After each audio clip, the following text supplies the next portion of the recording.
पदार्थ। प्रस्तावना दोस्तों, क्या आपने कभी सोचा है कि हम जिस दुनिया में रहते हैं वह किस चीज से बनी है? हमारे चारों ओर हर चीज, हवा, पानी, मिट्टी, पेड़ पौधे, यहाँ तक कि हम स्वयं, सब कुछ किसी न किसी पदार्थ से बना है। यही पदार्थ हमारे चारों ओर के वातावरण और जीवन का आधार है। आज की इस विस्तृत चर्चा में हम जानेंगे कि पदार्थ क्या है, ये किस किस रूप में पाया जाता है, इसके गुण क्या है और ये हमारे जीवन को कैसे प्रभावित करता है। पदार्थ की परिभाषा। पदार्थ वह चीज है जिससे कोई वस्तु बनी होती है और जिसकी द्रव्यमान मास और आयतन वॉल्यूम होता है। ये हमारे चारों ओर हर जगह मौजूद है।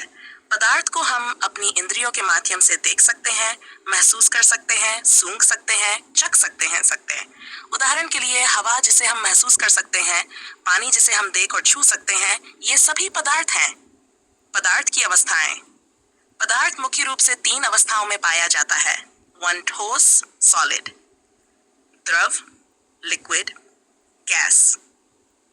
आइए इन अवस्थाओं को विस्तार से समझते हैं। ठोस अवस्था। ठोस पदार्थों का अपना निश्चित आकार और आयतन होता है। इनके कण आपस में बहुत निकटता से जुड़े रहते हैं। इनके कणों के बीच आकर्षण बल बहुत अधिक होता है। ठोस पदार्थ सख्त होते हैं और इन्हें आसानी से संपीड़ित नहीं किया जा सकता। उदाहरण लकड़ी, पत्थर, बर्फ आदि। द्रव अवस्था। द्रवों का निश्चित आयतन तो होता है, लेकिन कोई निश्चित आकार नहीं होता। ये जिस बर्तन में रखे जाते हैं उसी का आकार ग्रहण कर लेते हैं। इनके कण ठोसों की तुलना में थोड़ा दूर दूर होते हैं और आपस में आकर्षण बल कम होता है। इन्हें थोड़ा बहुत संपीड़ित किया जा सकता है। उदाहरण पानी, दूध, तेल आदि। गैस अवस्था। गैसों का न तो निश्चित आकार होता है और न ही निश्चित आयतन। इनके कण बहुत दूर दूर होते हैं और आकर्षण बल बहुत कम होता है। गैसें आसानी से संपीड़ित की जा सकती हैं।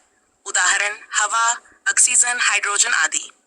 पदार्थ की अवस्थाओं में परिवर्तन। पदार्थ की अवस्थाएं एक से दूसरी में बदल सकती हैं। ये परिवर्तन मुख्य रूप से तापमान और दाब में बदलाव के कारण होता है। गलन। जब किसी ठोस को गर्म किया जाता है तो वह पिघलकर द्रव में बदल जाता है। इस तापमान को गलनांक कहते हैं। उदाहरण बर्फ का पानी में बदलना। वाष्पीकरण। जब किसी द्रव को गर्म किया जाता है तो वह गैस में बदल जाता है। इस तापमान को बॉइलिंग पॉइंट कहते हैं। उदाहरण पानी का भाप में बदलना। संघनन। जब किसी गैस को ठंडा किया जाता है तो वह द्रव में बदल जाती है। उदाहरण भाप का पानी में बदलना। जमाव। जब किसी द्रव को ठंडा किया जाता है तो वह ठोस में बदल जाता है। उदाहरण पानी का बर्फ बनना। ऊर्ध्वपातन। कुछ विशेष पदार्थ जैसे कपूर और नाफ्थलीन सीधे ठोस से गैस में बदल जाते हैं और फिर गैस से सीधे ठोस में। इसे ऊर्ध्वपातन कहते हैं। कणों की विशेषताएं। पदार्थ के कणों की निम्नलिखित विशेषताएं होती हैं। वे बहुत छोटे होते हैं, वे निरंतर गतिशील रहते हैं, उनके बीच आकर्षण बल होता है, उनके बीच रिक्त स्थान होता है। दाथे कणों की गतिशीलता पदार्थ की अवस्था पर निर्भर करती है। ठोस में कण बहुत कम हिलते डुलते हैं। द्रव में कण अधिक गतिशील हैं। गैसों में कण सबसे अधिक गतिशील होते हैं और हर दिशा में स्वतंत्र रूप से गति करते हैं। दाब और तापमान का प्रभाव। यदि दाब बढ़ाया जाए और तापमान घटाया जाए तो गैस को द्रव में बदला जा सकता है। इसी प्रकार द्रव को ठंडा कर, दाब बढ़ाकर ठोस में बदला जा सकता है। दैनिक जीवन में पदार्थ की अवस्था। हमारे जीवन में पदार्थ की अवस्थाओं का बहुत महत्व है।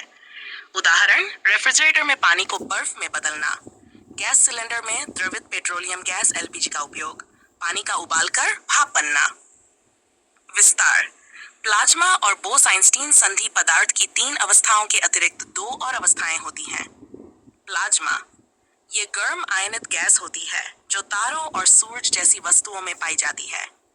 बोस-आइंस्टीन संधि, बोस-आइंस्टाइन कंडेंसेट, ये अत्यंत ठंडे तापमान पर बनने वाली अवस्था है जहां पदार्थ अद्भुत गुण प्रदर्शित करता है। निष्कर्ष। इस प्रकार हम देखते हैं कि पदार्थ हमारे जीवन का मूल आधार है।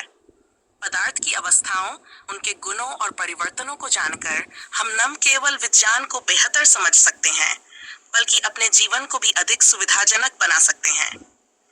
पदार्थ के सिद्धांतों पर आधारित तकनीकों से ही हम gas cylinder, refrigerator, air conditioner और अन्य उपकरणों का निर्माण और उपयोग करते हैं। यही विज्ञान हमें प्रकृति को समझने और उसका लाभ उठाने की शक्ति देता है।